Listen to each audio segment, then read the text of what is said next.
আমরা কোরআনে যত জায়গায় ইনফাক ফি সাবিলিল্লাহ এসেছে সেখানে আমরা সাধারণত দান, সদকা, খয়রাত ইত্যাদি ইত্যাদি আমরা বুঝে থাকি। কিন্তু আল্লাহ পাক রব্বুল আলামিন যে দানকে ফরজ করেছেন সেখানে তিনি যাকাত শব্দ স্পষ্টভাবে নিয়ে এসেছেন। কিন্তু এই যে সূরাতুল বাকারার ৩ নম্বর আয়াতে আল্লাহ পাক রব্বুল আলামিন বললেন অমিম্মা রাযাকনাহুম ইউনফিকুন, এই শব্দ দিয়ে মিম্মা শব্দ এখানে এনে আল্লাহ পাক রব্বুল আলামিন আমাদেরকে কি বোঝালেন?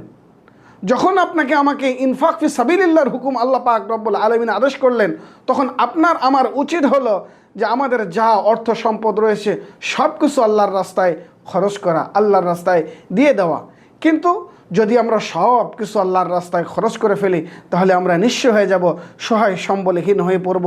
তাই আল্লাহ পাক রব্বুল আলামিন একটি শব্দ এখানে যুক্ত করলেন, মিম্মা রাযাকনাহুম। এখানে মিম্মা শব্দটি আল্লাহ পাক আমাদেরকে উপহার দিয়েছেন, কোরআনের মধ্যে নাজিল করেছেন। এই শব্দ দিয়ে তিনি বলতেছেন, বান্দা আমি তোমাকে যা কিছু দিয়েছি সব তোমাকে আল্লাহর পথে, আমার পথে খরচ করতে হবে না, বরং তুমি খরচ করবে সেখান থেকে কিয়দাংশ। অর্থাৎ যে রিজিক আপনাকে দেওয়া হয়েছে, আমাকে দেওয়া হয়েছে, সেখান থেকে যদি আমরা কিয়দাংশ আল্লাহ পাক রব্বুল আলামিনের রাস্তায় খরচ করি তাহলে আমাদের যে আদেশ সে আদেশ পালন হয়ে যাবে।